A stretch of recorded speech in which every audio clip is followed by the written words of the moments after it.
listen to me for 10 seconds, because this might change how you see your entire life. If you've ever thought it's not that bad, I can handle it, I'm being too sensitive, that's not strength talking. That's trauma whispering. I want to say this slowly because it matters. Trauma doesn't just hurt you once. Trauma trains you. It teaches your nervous system what to tolerate. It rewires your definition of love, safety, and normal. And one of the most painful lessons it teaches is this: disrespect feels familiar. When you grow up around emotional chaos, neglect, criticism, or silence, your body learns to survive by adapting. You learn to stay quiet. You learn to minimize your needs. You learn to explain away behavior that makes your chest tighten and your stomach drop. You don't call it disrespect. You call it patience. You don't call it abandonment. You call it independence. You don't call it cruelty. You call it love with flaws.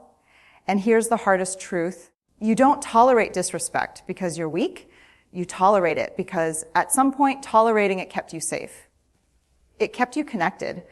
It kept you from being alone. So when someone interrupts you, dismisses your feelings, crosses your boundaries, or makes you feel small, and you stay, that's not a character flaw. That's your nervous system saying, I know this terrain. I've survived here before. But survival is not the same thing as living. And familiarity is not the same thing as love. This is where the work begins, when you stop asking, why do I keep choosing this, and start asking, what did I have to survive that taught me this was okay? Let me tell you something uncomfortable. But freeing your tolerance for disrespect is not about your standards.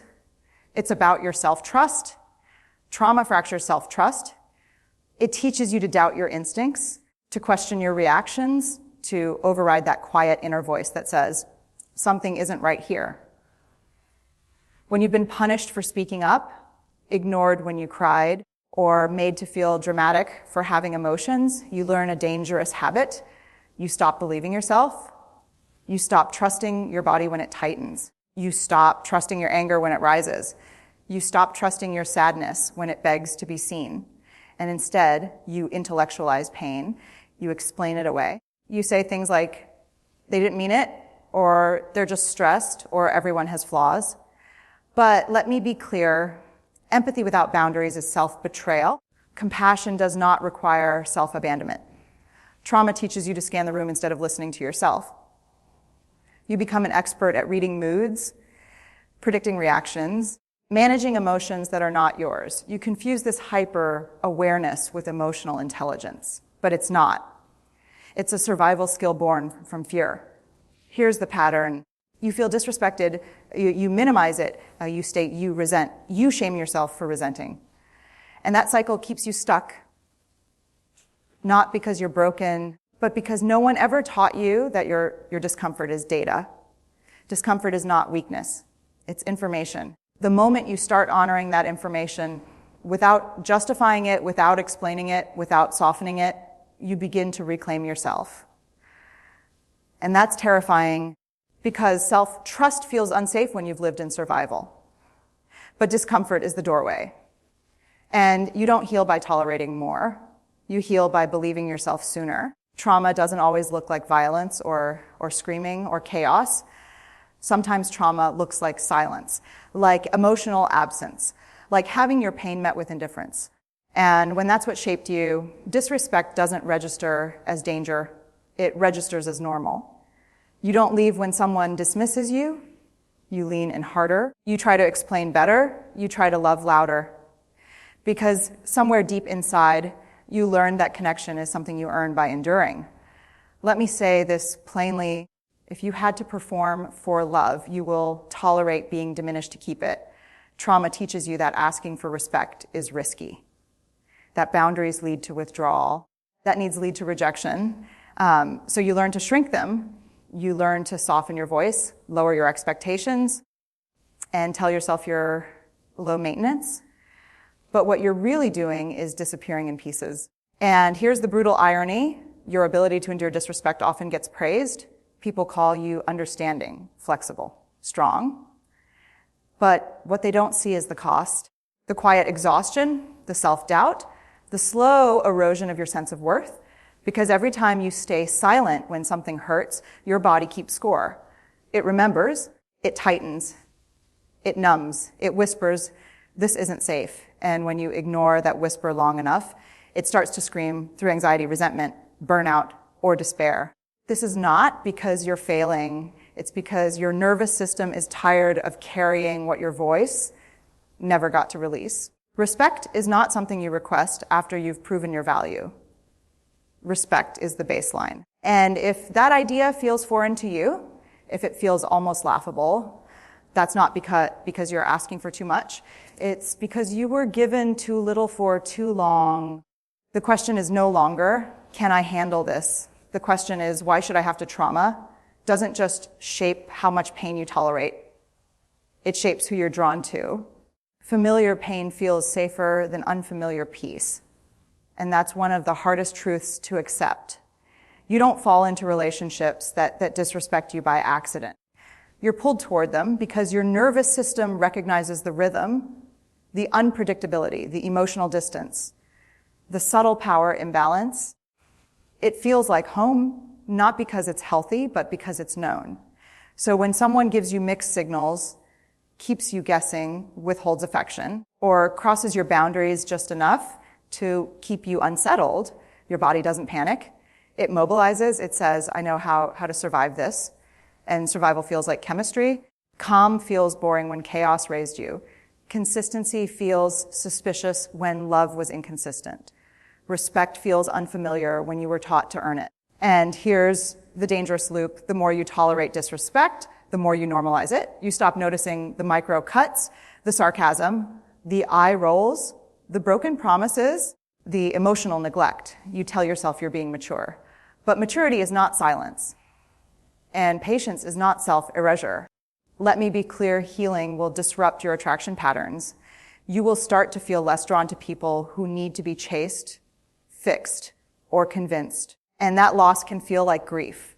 Because letting go of familiar pain feels like losing a part of your identity. But that ache is not loneliness. It's withdrawal from chaos. And withdrawal is uncomfortable. It makes you question yourself. It tempts you to go back. But this is the moment where everything begins to change, when you stop asking why they can't love you better and start asking why you stayed where love required suffering. You are not meant to prove your worth through endurance.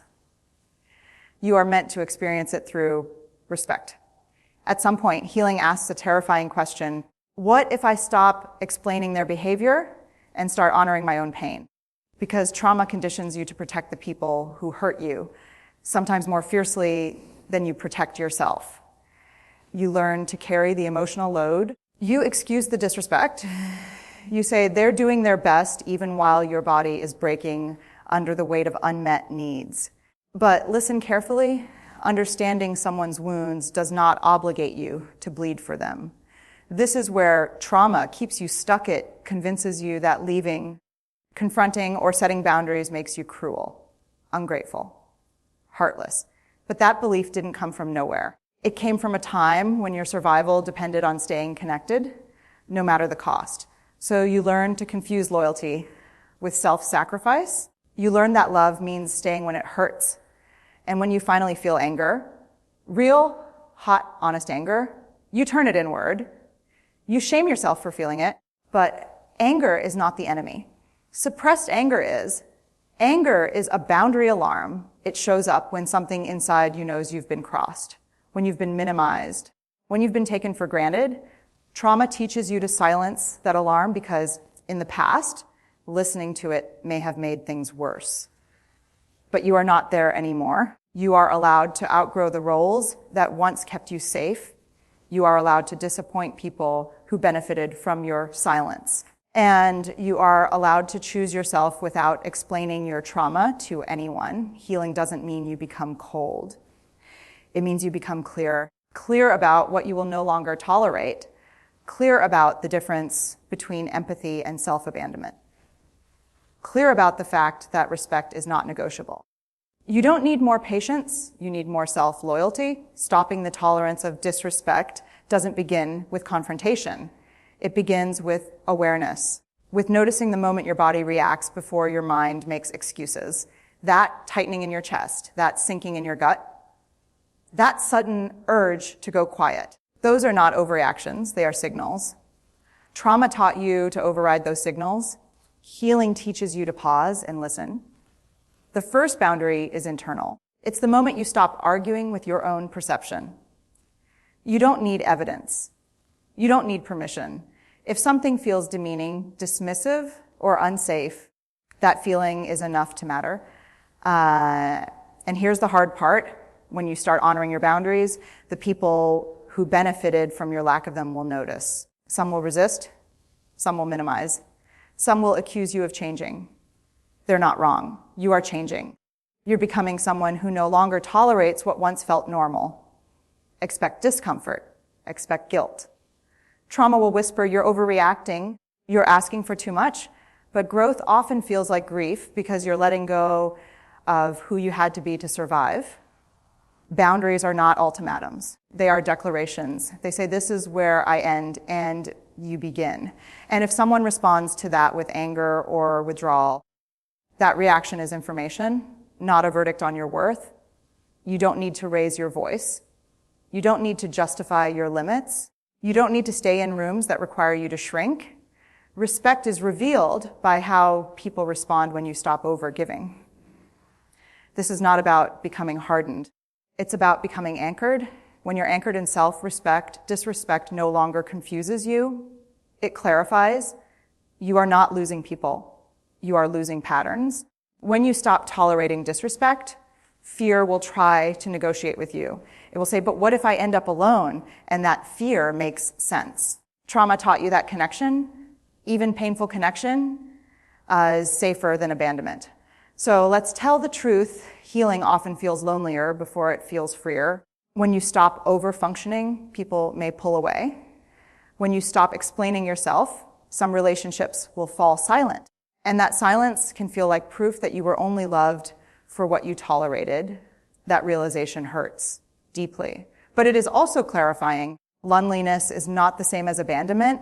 Loneliness is a transition. It's the space between who you were and who you're becoming. Trauma makes that space feel dangerous because in the past, being alone may have meant being unprotected. But now, being alone can mean being at peace. Here's what no one tells you. Staying in disrespect slowly kills your spirit. Leaving it may ache, but it gives you your breath back. You may grieve the fantasy of who you hoped they would become.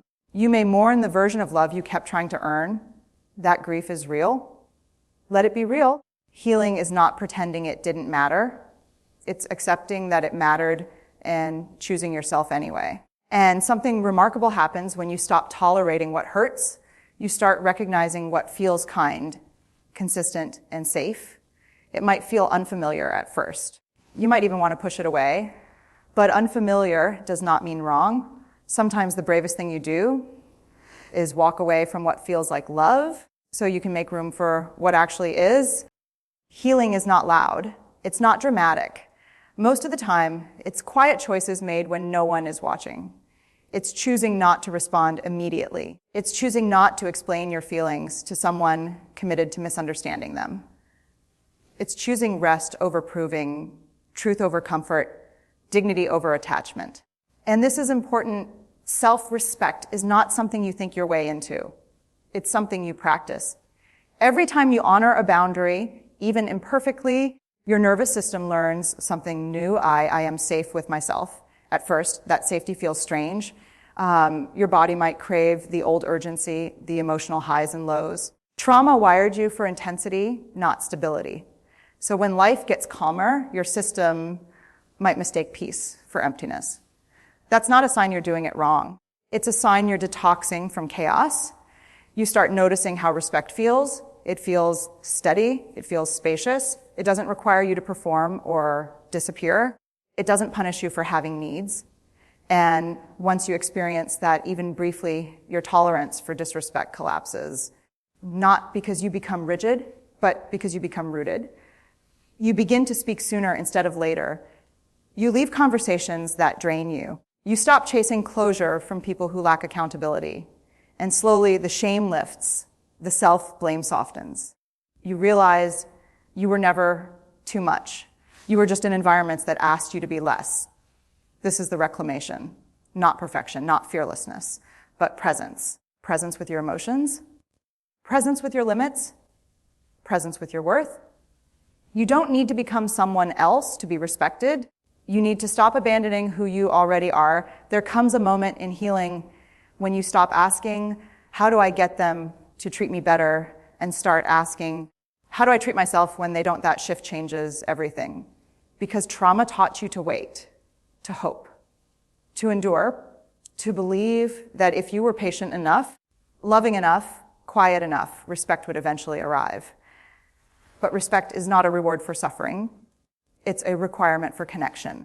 This is where self-worth becomes embodied, not intellectual. You stop arguing with reality. You stop negotiating with red flags. You stop romanticizing potential while ignoring patterns. You let people show you who they are, and you believe them the first time. And believing them doesn't mean bitterness. It means clarity. You no longer need dramatic exits or explosive confrontations. Sometimes the most powerful boundary is distance. Sometimes it's silence. Sometimes it's simply not returning to what broke you. Trauma wants resolution. Healing wants alignment. You begin to understand that choosing yourself will cost you some relationships, but betraying yourself will cost you all of them, including the one you have with yourself. And that is a price too high to keep paying. This is the moment you reclaim authorship of your life. You stop living in reaction. You start living in intention. Your nervous system learns that peace is possible, that safety doesn't require self-erasure, that love does not have to hurt to be real. You don't need to harden your heart. You need to honor it. Now, hear me clearly. Stopping the tolerance of disrespect is not a one-time act. It's a lifelong practice. It's showing up for yourself again and again in ways that are both small and revolutionary. Every time you say no without guilt, every time you step back from someone who diminishes you, every time you honor your own boundaries, you are rewriting the story trauma once told you. You are proving to yourself that your worth does not depend on endurance. That love does not require diminishment. That respect is not negotiable. It is your birthright. Trauma may have taught you to tolerate, to minimize, to silence, to shrink, but your healing teaches you to speak, to demand, and most importantly, to choose yourself. And here's the ultimate truth. When you finally stop tolerating disrespect, the world shifts. People notice. Opportunities open. Your relationships deepen with those capable of true respect. Your nervous system relaxes. You breathe differently. You live differently. And most crucially, you carry a quiet, unshakable authority, the authority of someone who refuses to betray themselves again. This is not vengeance. This is not bitterness. This is reclamation. This is freedom. And freedom begins the moment you believe, without compromise, that you are deserving of dignity, kindness, and reverence, not because you earned it, but because it is your human right. Do not shrink. Do not apologize for wanting respect. Do not wait any longer. Stand, speak. Honor yourself, and let the world adjust to your boundaries, because you are no longer negotiating your worth. You are owning it.